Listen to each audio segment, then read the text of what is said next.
Hello, everyone, and welcome to this week's edition of Petal Panther Football. I'm Mark Easley alongside head coach Marcus Boyles, and this past Friday night, the Panthers opened up region play on the road in Pearl and came away with a 28-14 win, so it was good to open up and get that first region win in the first game. And, Coach, we had an open week going into that, and talk a little bit about what the mindset is during an open week. I know it's a time to get healthy and work on fundamentals and things like that, but how was the open week? How did you guys approach that? You know, just kind of going through that week very quickly. Monday and Friday were both the same days for us, our kids. We came in here, lifted weights, watched film, and then went outside and did a little conditioning. That's what we did on Monday and Friday. And then Tuesday, Wednesday, Thursday, we practiced. And as you mentioned, really harped on fundamentals, you know, getting back to the basics and making sure, you know, as coaches, we really did a lot of film study. What are we doing good and what are we doing that we need to improve on? And maybe some things maybe we were trying to do that hadn't looked good in the first 4 games, let's kick that out. They haven't looked good in 4 weeks, so let's get it out of the game plan. And, you know, working with Tanner specifically, offensively, working in some 11-on-11 situations with him throwing the football. Because obviously he's a great runner, but we need to improve our passing game. And so we worked hard on that. And then the big thing was just stay healthy. We went shorts and shoulder pads, very little contact all week, just you know, don't want to lose somebody in that off week. Right. The part of our schedule before the region play started plays obviously 4 very good opponents. Ended up 2-2 there, and you look back through those games, and you have easily been 4-0. But again, there's some some shootouts as well. But putting that past you, you have that reason for playing those tough opponents, getting ready for region play, and I think it paid off here. But on down the road, that's what you're really looking for. You're exactly right. We could have been 4-0. We could have been 3-1, 2-2, 1-3, or 0-4. I think with those 4, I think it was 4 quality opponents that we played. You know, I think we went on the road twice to Gulfport and Hattiesburg in a very tough environment. Both of those teams had very good home bases, and so I thought that was good that we got to travel, especially to Gulfport, you know, an hour and a half, which is, you know, gets us ready to when we go to Pearl and Brandon and Meridian. And so, you know, I like that kind of schedule. Our kids get to witness some adversity, and we did, obviously, at Gulfport for sure. And we didn't win that football game, but our kids kept fighting. And so I think all of that helps you in your region play. All right, and let's talk about that first region opponent, Pearl, a place you're familiar with. Obviously spent some time there as a head coach, but coming in 2-2 as we are, but there are 2 losses against 2 quality opponents in Warren Central and Northwest Rankin, so you knew you were going to go against some good players, averaging over 380-something yards a game, 225 passing, about 160 rushing, so well balanced, but a good team we're facing on the road. Yeah, and a lot of sophomores last year, which were juniors this year, so, you know, very experienced ball club this year. And as you mentioned, on offense, it's 2 receivers, number 4 and number 5. That was the guys we knew that were going to make things happen. For once, we didn't have to face an athletic quarterback, so we were glad of that. But still a balanced offense, a team that had, you know, 2 quality wins and then 2 quality losses. I mean, with Warren Central and Northwest Rankin, they were in both of those games. So that's what we told our kids going in. We're both 2-2. We're both 0-0 in the region, though, and somebody's going to be 1-0, and that was the key. You know, you want to start out with a win, but especially when you starting out with a tough game, and we were the only tough game in our region. All the rest of them, you know, when you count the 5 big teams, it was us and Pearl playing each other. The rest of them were not playing each other. So as we go into that game, they received the opening kickoff, and as I call it, they pulled the old Music City Miracle on us, threw it all the way across, lateral across the field, and had a great return, set them up on a short field of the 38, and boom, just like that, we sort of got punched in their mouth and we're on our heels there. Yeah, you're exactly right. Great call by John Perry, the head coach up there.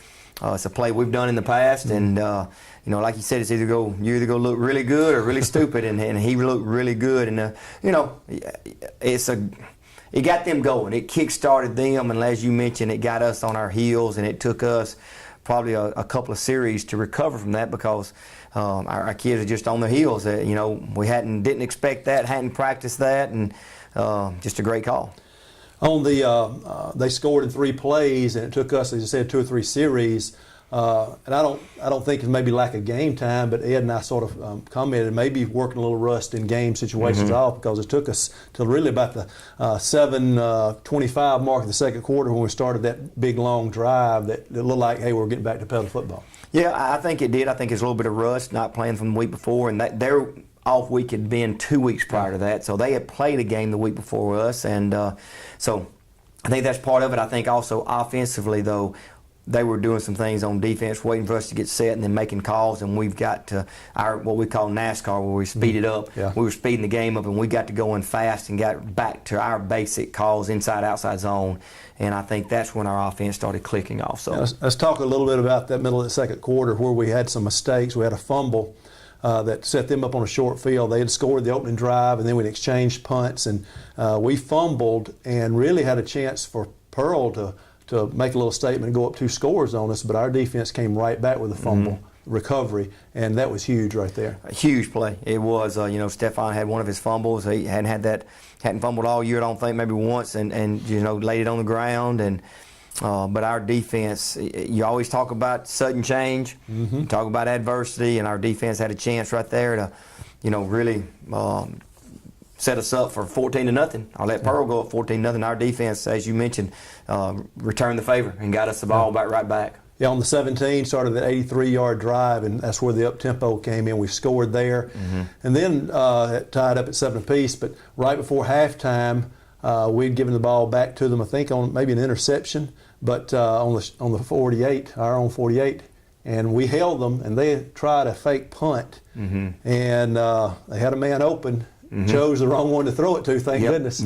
But that really, our offense went down and scored right before half, and that really got us going, I think. It did. Again, a good call by John Perry, and I think if the guy throws it to the right one, you don't know what would have happened, but he chose the wrong one to throw it to. And again, but our defense, held, forced a 4th down. They went for it, didn't get it, and as you mentioned, we go down, and now we score right before half, and we have the momentum going into halftime. And getting the ball back to start that second half. That's right, and so huge. All right, so go in after trailing most of the half, 7-0, go in the locker room at halftime up 14-7 and getting ready to receive that second half kickoff.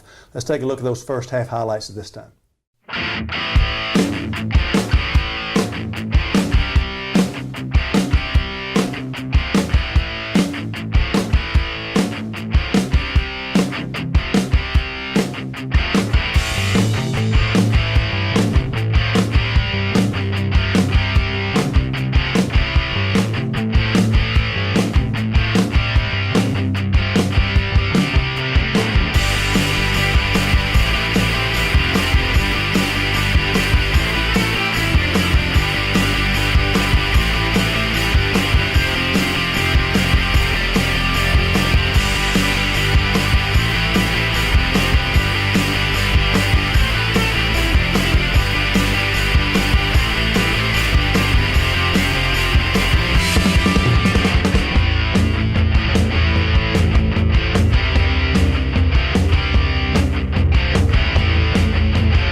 Welcome back to the Petal Panther Football Show. We'll go into the locker room leading 14-7 and 3 turnovers first half, trailing most of the first half. Mindset going into the locker room and what was discussed, hey, we're ahead after not playing very good football in the first half. We're ahead 14-7. Yeah, just the message to the team was defense, keep doing what you're doing. You got 24 more minutes. Let's keep playing like you're playing. Offense, we probably played about as poorly as we could play the first half, and we're still up 14-7. So let's come out here and take care of business and score a bunch of points and set the tone early in the second half.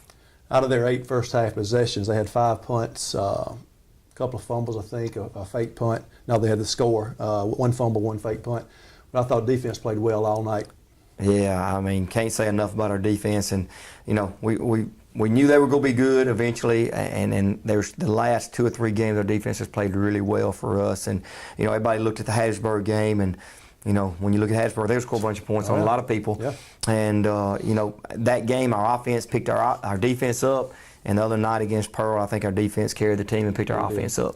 That opening drive of the second half, I always talk about how crucial that first drive is.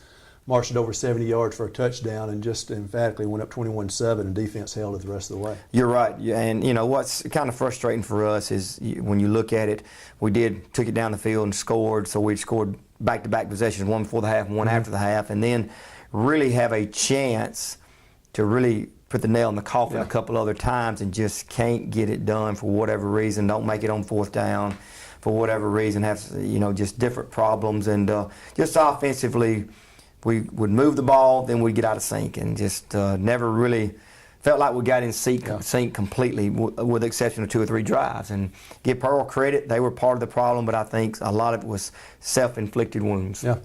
We had, as you alluded to, those 2 drives, we turned it over on downs, but a crucial point in the game, with about 7 minutes to go, we got a 4th and about a foot on their end of the field. We get them to jump off sides.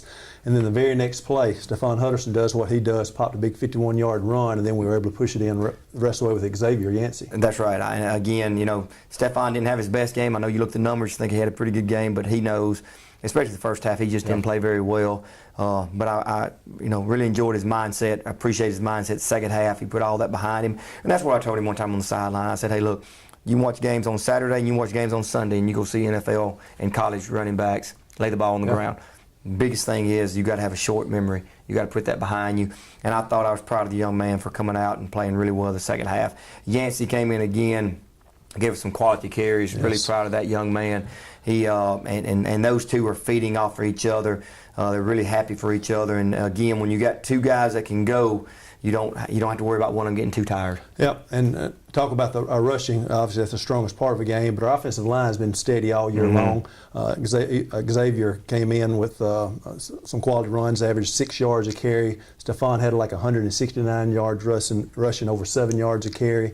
And then Tanner, with his running ability as well, he averaged just under 6 a carry. So offensive line's been playing well. Yeah, they have. I thought our offensive line played really well, and give Pearl credit. They did a lot of different things, moving people around, played a lot of different fronts, and our guys did a good job of just knowing their blocking rules and sticking to the rules.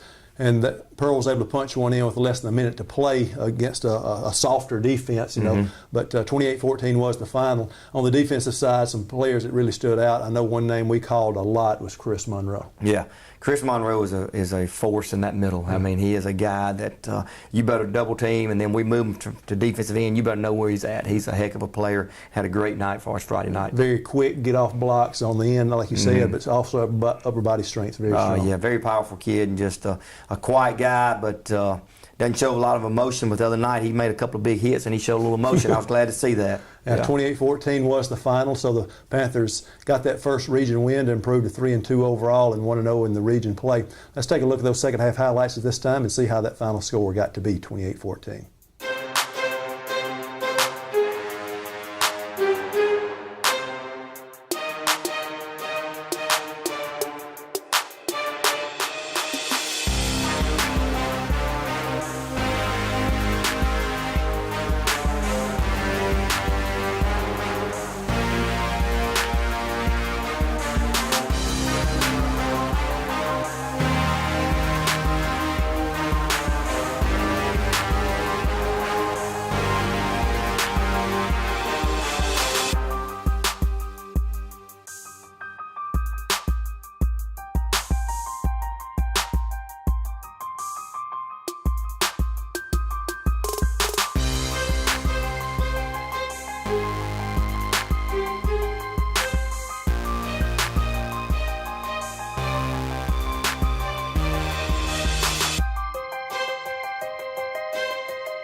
Welcome back to the Petal Panther Football Show, and we've got the first region win under our belt, but can't celebrate that one very long because this Friday night in Panther Stadium, our friends from across the Leaf River there, west on Highway 98, Oak Grove Warriors are calling, and that's always an interesting battle. Quality opponent again, but besides the rivalry, just being a part of this region, which is such a tough region, it is another important game for us. It is, and they've kind of owned us, for lack of a better word, the last 3 years. They've taken it to us, and they started out a little slow this year, but they've won the last two. Beat Hattiesburg in a big game 2 weeks ago, and then beat Forest Hill this past week. So they've kind of gotten things together. They had a lot of youth. Those guys got some games on. They didn't have an off week, so they played an extra game, and so they're playing well right now. They decided finally, I think, figured out who the quarterback's going to be, and that guy's doing a good job for them. They got some guys healthy on defense that had played last year a lot and got hurt. So I think another great opponent, another big-time atmosphere. Yeah, there should be an excellent crowd here. You know what you're getting with Oak Grove. You're going to have the wide-open offense, the speed, the athletes, and the quickness on defense as well. So it's really the same song, just another verse of it. It is.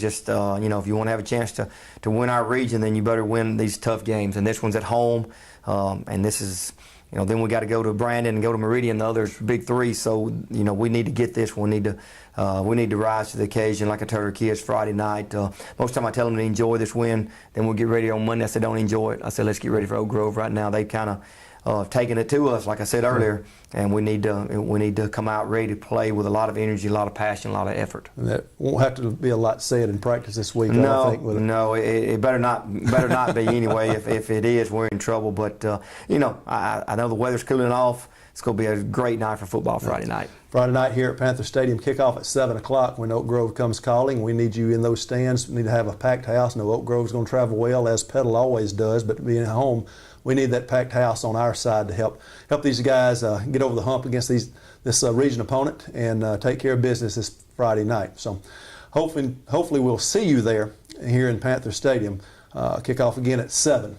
You can always log on to petalschools.com or tune in to 98.1 WMXI for the broadcast on radio. But we'll see you Friday night here for more of Petal Panther football. So that'll wrap it up for today. For head coach Marcus Boyles, I'm Mark Easley for all the Panther Nation. We'll see you Friday night. And until next time, you've been watching Petal Panther football right here on petalschools.com.